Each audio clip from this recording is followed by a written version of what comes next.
The night air bit deep on New Year's Eve. She had left the warmth of the party behind, laughter fading as the door closed. Snow crunched beneath her shoes along the icy sidewalk near Pierce Butler. Her breath hung visible in the sparse streetlight glow. The neighborhood lay quiet after the celebrations. She pulled her coat tighter, mind on the short distance left, the comfort of home waiting. Footsteps sounded behind her. Quick, heavy. She glanced back. Nothing but swirling flakes. Her pace quickened. The air thickened with dread. A rustle. Closer. She turned, and pain shattered across her skull. Metal cracked bone. She dropped hard into the snow. Blow after blow rained down. The cold swallowed her screams. Darkness closed in. She lay there exposed to the winter sky, life clinging by a thread.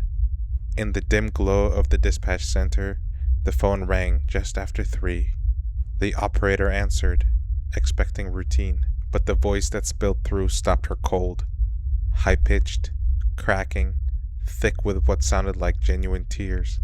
He reported a girl hurt and begged for an ambulance, the words tumbling out between heavy sobs. She pressed for an address, a location, anything. The line went dead. Her pulse quickened. That voice lingered uncanny and childlike in its pitch, breaking with apparent remorse. Not rage or defiance, something fractured. She dispatched units, but the unease settled deep in her chest. Officers arrived at the scene, flashlights sweeping the snow. The sight hit them like ice water. Brutal head wounds, so deep they exposed bone and brain tissue beneath. Blood stained the white ground dark. The savagery felt personal, unrelenting. One veteran stared, breath visible in the cold, wondering about the caller. Who reports their own horror in a voice that sounds this broken? The question gnawed as paramedics worked. That weepy tone replayed in their minds, high, wavering, almost pleading for someone to make it stop. Time stretched. The city tried to move forward, but tension hummed beneath daily life. Another young woman stepped off the bus near the depot, eyes bright with small-town hope meeting the bigger lights. A man approached with easy conversation and an offer to show her around. She accepted, trusting the ordinary moment. They drove, river lights glinted. Then the shift came, his expression hardening. The car stopped in shadows. An ice pick flashed in his grip. She felt the first strike tear into her chest. Pain exploded. More followed. Dozens, relentless, piercing, deep.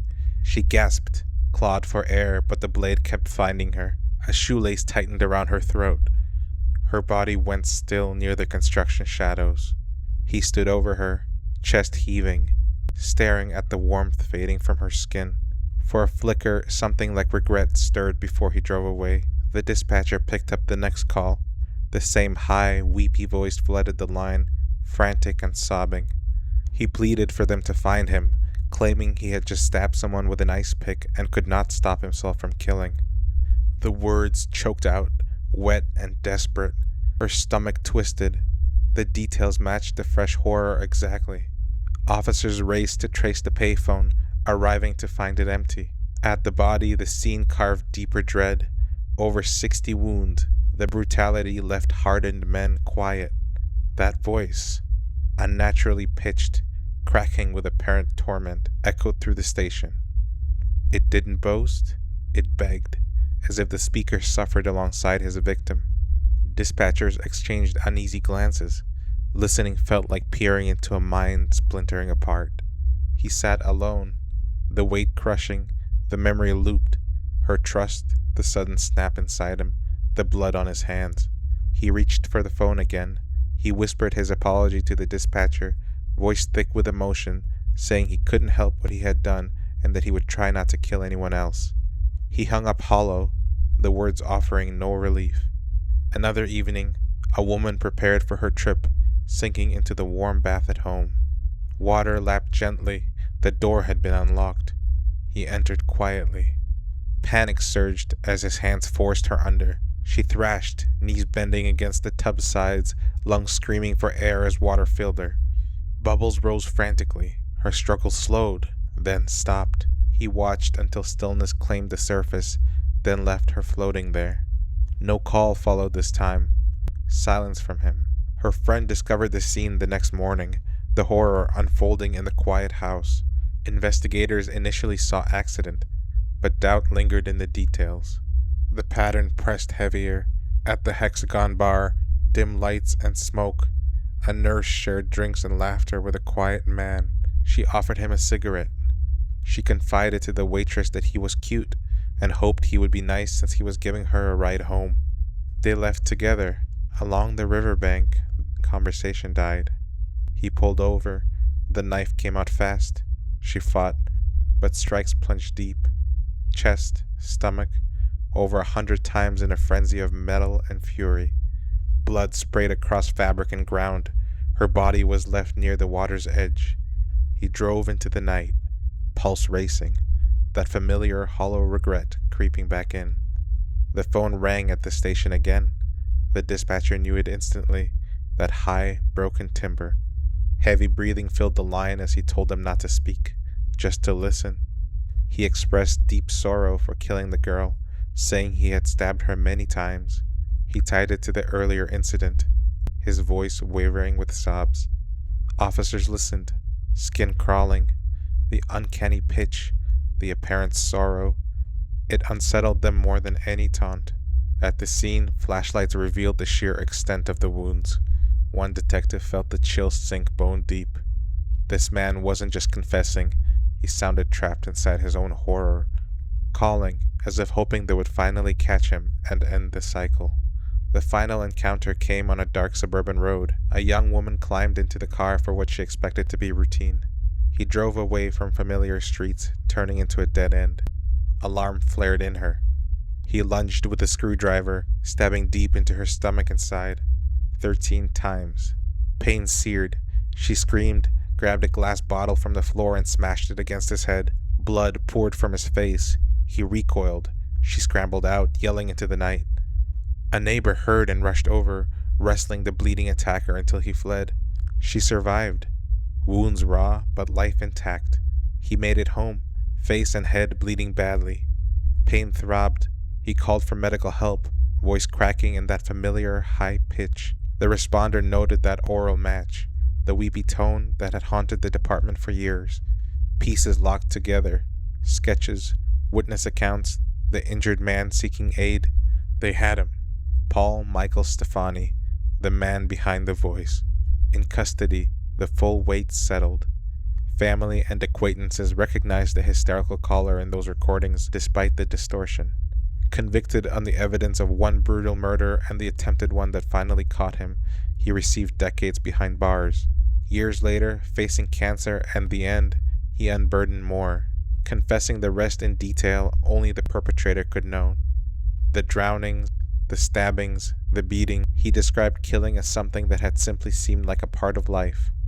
But in those final accounts, the torment remained, the same fractured sorrow that had poured through the phone lines years earlier. The city carried scars. Officers who had listened to those calls never forgot the uncanny voice, how it blurred horror with something like desperate humanity, the weepy tone that reported the nightmares it created. In the end, it was the voice that both revealed and condemned him, pleading for capture while blood was still fresh.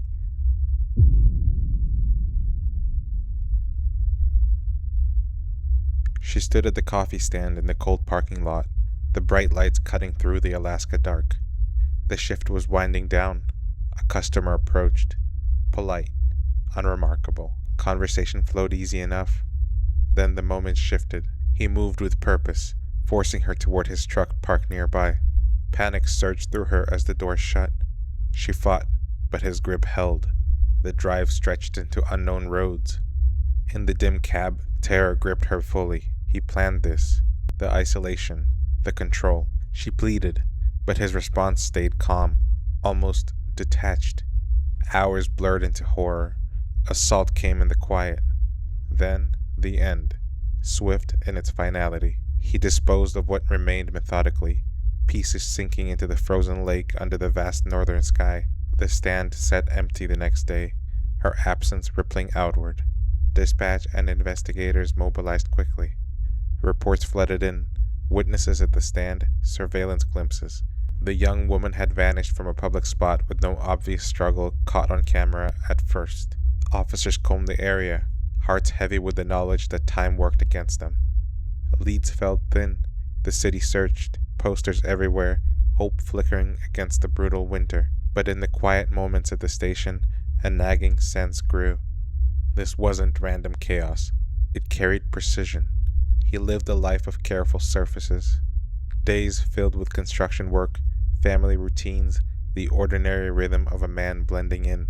But beneath it, the other drive simmered.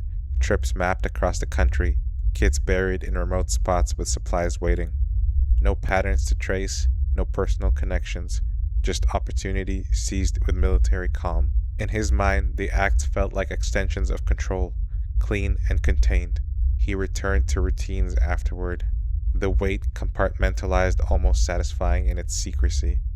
Far from the north, another couple settled into their Vermont home one ordinary evening. Lights warm against the gathering dark. They moved through familiar rooms, unaware of the shadow outside. He had scouted carefully, watching, waiting for the right isolated moment. Entry came silent through a window or door. Surprise froze them as he bound their wrists. Fear thickened the air while he drove them to an abandoned farmhouse miles away. The husband faced a shot in the isolation. The wife endured deeper violation before strangulation claimed her. He left the scene arranged just enough, vanishing back into the night as if the horror had never touched him. The empty house stood silent for days until discovery brought waves of shock to the quiet community. Investigators stood amid the evidence, piecing fragments, feeling the calculated absence of clues. No fingerprints screaming identity, no motive tying to locals, just a chilling efficiency. Back in Alaska, the young woman's debit card surfaced in transactions, small ones at first, then deliberate. Photos emerged, staged with a newspaper to suggest she lived. Ransom demands followed through cold, composed notes. Police traced the activity, a net tightening around suspicious movements. The calm in those communications unsettled them. No frantic rambling, no obvious rage, just methodical steps from someone who understood exactly how to prolong the illusion.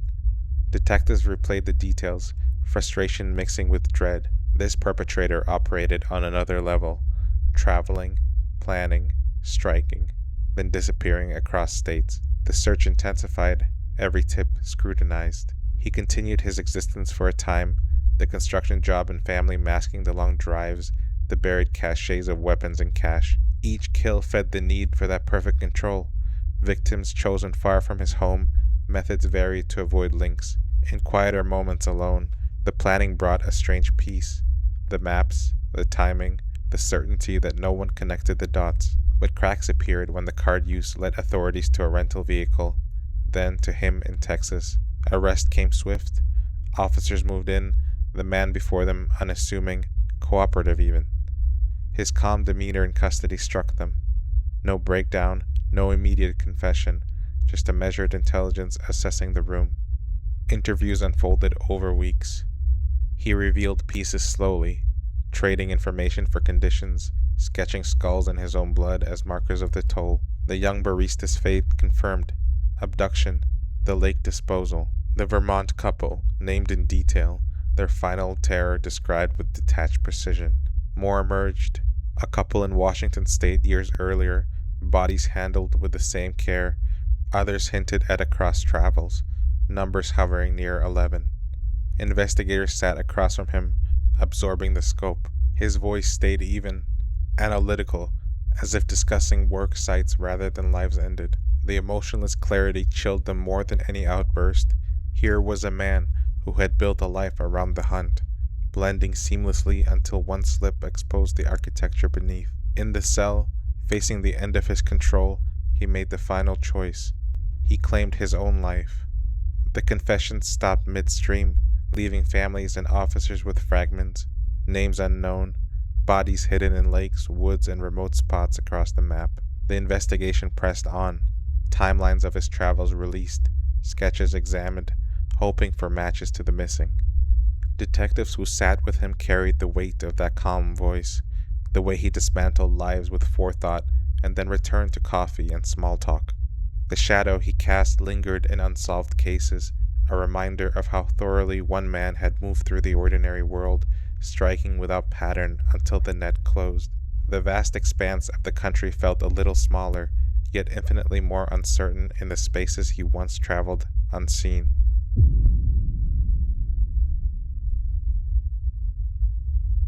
She waited in the upscale hotel room, the kind of place that promised discretion and comfort. Lights low, set up ready for the appointment made online. A knock sounded. She opened the door to a clean-cut young man.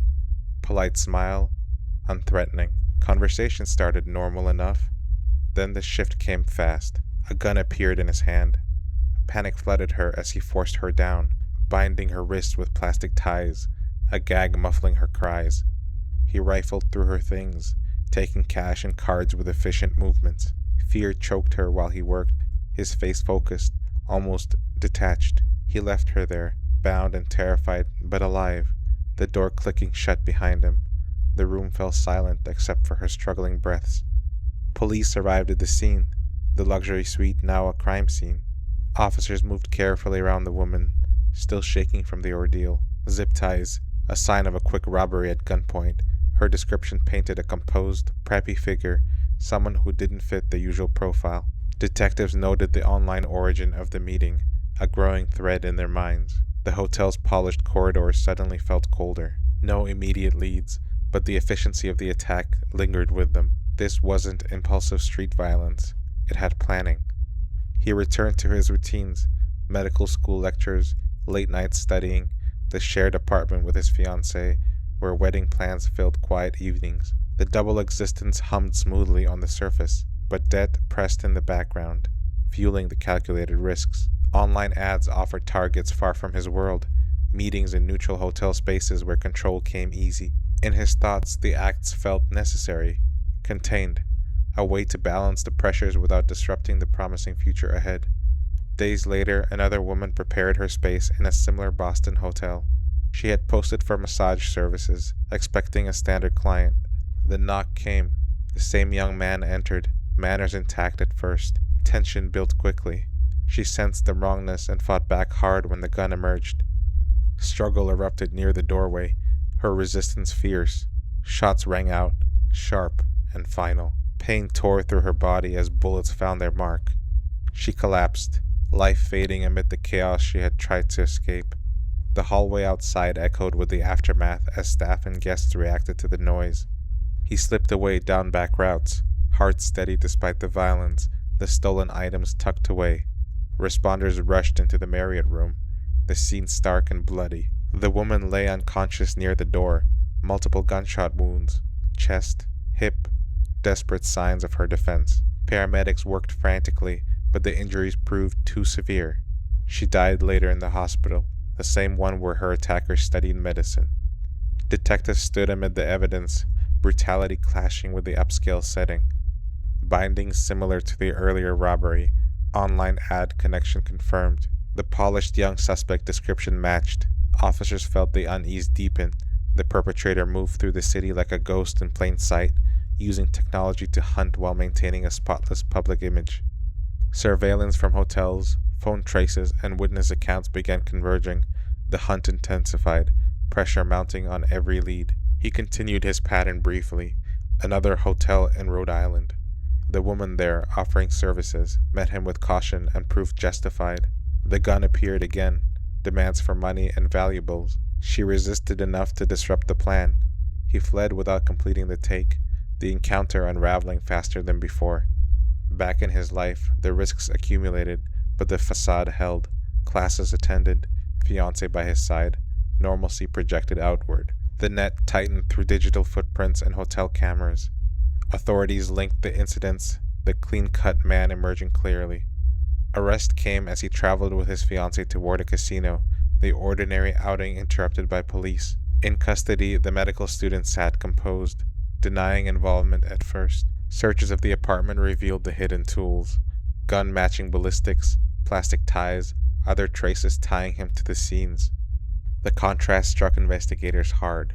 The promising future doctor, engaged and ambitious, versus the calculated predator who had stalked women through online ads for quick scores in violence. His calm demeanor during questioning only heightened the chill. No explosive rage, just a measured intelligence that had nearly kept everything separate. In the holding cell, the weight of exposure settled. The life he had built so carefully, medical career, wedding on the horizon, crumbled under the charges of murder, robbery, and assault. He faced the reality alone, the double existence fully revealed. Before the trial could unfold, he chose his own end in custody, ending this chapter on his own terms. The women he targeted carried the lasting scars, one surviving to tell of the terror in that hotel room, others forever changed by loss. Investigators closed files with the evidence, but the questions echoed: how someone so integrated into everyday promise could fracture so violently in secret. The city moved on, but hotel corridors and online encounters carried a new wariness. The shadow of the composed young man lingered in the spaces where trust once came easier.